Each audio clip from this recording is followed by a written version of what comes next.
Sir 25 साल बाद जो एक पहले घटना घटी थी, 25 साल के बाद एक सीरीज बनती है। और जो आज की डेट में OTT प्लेटफॉर्म है वहाँ पे वो आती है। और उसके बाद शुरू में तो उसको काफ़ी अच्छे जो है वो रुझान मिलते हैं।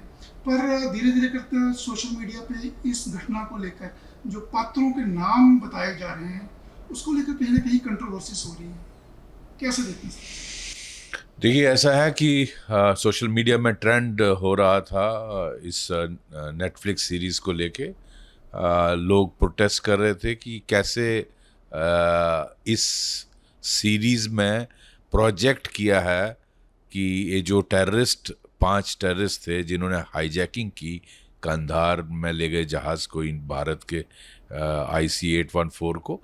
तो वो एक तो इसके पीछे जो एजेंसी थी ISI पाकिस्तान की, और पाकिस्तान की जो डीप स्टेट है उसका इस नेटफ्लिक्स सीरीज में कोई प्रॉपरली मेंशन नहीं है। जो मैंने सुना, मैंने तो खुद देखी नहीं है, लेकिन जो मैं लोगों से कमेंट से देख रहा था। दूसरा, जो इसके पीछे सारा करने वाला था एजेंसी ISI और पाकिस्तान, एक तो उनका मेंशन प्रॉपरली नहीं है। दूसरा, ये ऐसे दिखता है जो टेररिस्ट हैं उनको भोला, शंकर, इस तरह के नाम, जो उनके हो सकता है कोड नेम हो। और टेररिस्ट कई बार कोड नेम हिंदू नाम रखते हैं। ये पहले भी हमने देखा, बहुत टेररिस्ट ऑर्गेनाइजेशंस के नाम भी लोकल रखे जाते हैं ताकि दुनिया को मिसलीड किया जाए कि ये सब करने वाले हिंदू हैं। आप देखें, इवन जो मुंबई अटैक हुआ था उसमें जो पकड़ा गया था, क्या नाम था उसका, जिसको जिंदा पकड़ा बाद में, कसाब को। कसाब अगर पकड़ा नहीं जाता तो ISI की कोशिश थी दिखाने के लिए कि ये सारे अटैक करने, मुंबई अटैक कर जो थे वो भी हिंदू थे।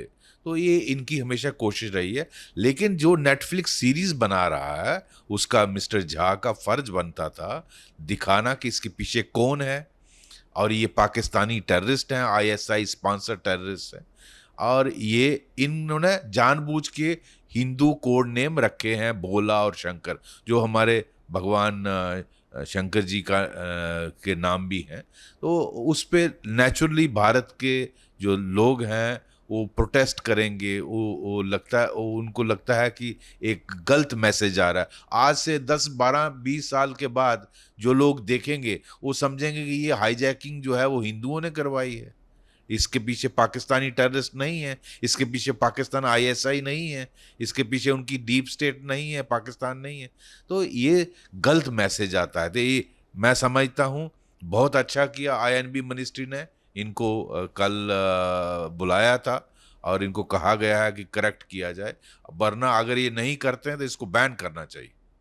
सर देखा गया कि पहले भी इस तरह की घटनाएं हुई हैं फिल्मों को लेकर या वेब सीरीज को लेकर, जहाँ पे इस तरह के नाम दिए जाते हैं। और अगर बात करें हिंदुओं की, तो उन्हें इस तरह से प्रोजेक्ट किया जाता है कि जैसे आपने खुद ही बताया कि कुछ देर बाद जब लोग देखेंगे तो एक चीज़ जो पिक्चर पोर्ट्रेट होगी उस समय ये लगेगा कि जो हिंदू हैं वो इस तरह की एक्टिविटीज़ में इन्वॉल्व हैं।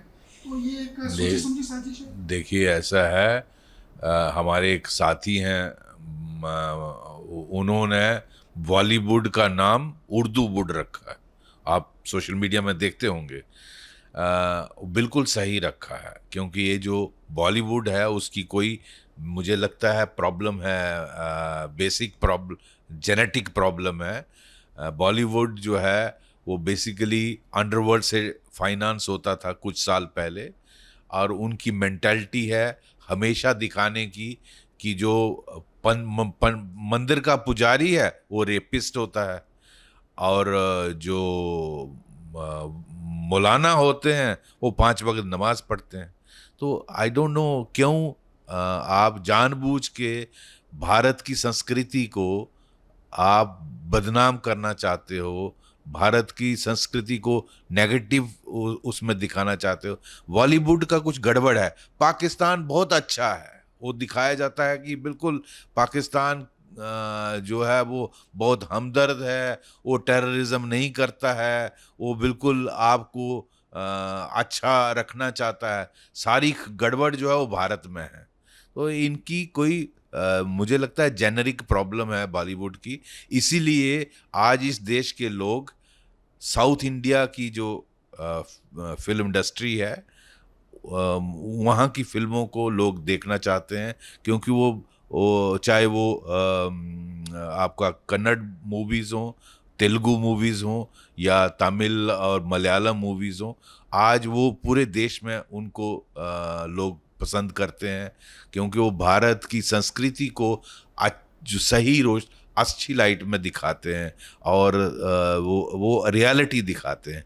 वो इस तरह का फेक प्रोपेगेंडा जो बॉलीवुड करता है वो नहीं करता है। तो अनफॉर्चुनेटली ये जो वेब सीरीज बनाने वाले हैं ये भी उसी माइंडसेट से अफेक्टेड है, और मैं समझता हूँ सेंसर बोर्ड को इन पर सख्त कार्रवाई करनी चाहिए। सर 25 साल पहले की जबकि ये घटना है, तब आप जम्मू कश्मीर के चीफ थे सर पुलिस के, तो किस तरह के हालात रहे थे उस समय अगर हम बात करें? क्योंकि काफ़ी जद्दोजहद के बाद, लंबी मीटिंग्स के बाद ये डिसीजन लिया गया था सरकार की ओर से कि इन आतंकवादियों को जो है वो छोड़ा जाएगा। तो उस तरह के घटनाक्रम के बारे में अगर आप कुछ बता पाएँ। देखिए, ऐसा है कि उस वक़्त ये 99 की बात है, दिसंबर 99 की जब एक कंधार हाईजैकिंग हुई, तो बहुत नेगोशिएशन के बाद उस पहले जो टेररिस्ट थे उनकी डिमांड्स थी बहुत सारे टेररिस्टों को छुड़वाने की, लेकिन बाद में आईएसआई के इशारों पर ये सारी डिमांड्स रखी जा रही थी। लेकिन बड़ी हार्ड नेगोशिएशन, हमारी जो भी लोग इसमें इन्वॉल्व थे उस वक्त, उन्होंने बहुत हार्ड नेगोशिएशन किया। अल्टीमेटली फैसला हुआ 3 टेररिस्टों को छोड़ा जाएगा। उसमें एक अजहर मसूद था, एक उमर शेख था, और एक उस श्रीनगर का क्या नाम उसका नाम अभी स्ट्राइक नहीं करा। तो ये 3 को छोड़ने का फैसला हुआ, और अजहर मसूद कोट बलवाल जेल में, जो हाई सिक्योरिटी प्रिजन है जम्मू के आउटस्कर्ट्स में, वहाँ उसको लॉन्च किया हुआ था। और ये डिसीजन हुआ कि एक स्पेशल प्लेन दिल्ली से आएगा, और मेरी ड्यूटी, मुझे पुलिस चीफ जो उस वक्त थे उन्होंने बुलाया और कहा कि आप प्रिजन डिपार्टमेंट से अजहर मसूद को अपनी कस्टडी में लेंगे, सुरक्षा के साथ, बिना इसकी पब्लिसिटी के साथ इसको जाकर टेक्निकल एयरपोर्ट में जो उच्च अधिकारी दिल्ली से आ रहे हैं स्पेशल प्लेन में, उनके हवाले करेंगे। तो मैंने वो काम किया। लेकिन जब मैं इसको लेने के लिए गया अजहर मसूद को, इसके चेहरे पे बहुत घिनौनी मुस्कुराहट थी, कि जैसे होता ना कि आपका देश अब मुझे छोड़ रहा है, आप लोग मजबूर हो ना, ऐसा घिनौनी जो मुस्कुराहट थी। तो मुझे मालूम था ये दानव, ये राक्षस, ये जो राक्षस है, ये जब छूटेगा ये हज़ारों को मारेगा। और वही हुआ। बाद में इसने जाते ही जैश ए मोहम्मद बनाई, जिसने सैकड़ों अटैक इस देश पे किए, including parliament attack, Pulwama attack, Mumbai attack, बहुत सारे इस तरह के अटैक्स इन्होंने इसने किए, और वो जिम्मेदार बना हज़ारों मौतों के लिए। तो मैं जानता था कि ये राक्षस छूटेगा, तो अब मन तो करता था कि इसको किसी तरीके से ये जिंदा यहाँ से ना जाए, लेकिन एनीवे जो भगवान को मंजूर था, जो होना है वो हो गया। For exclusive and insightful videos, subscribe to our new channel ABP Live Premium.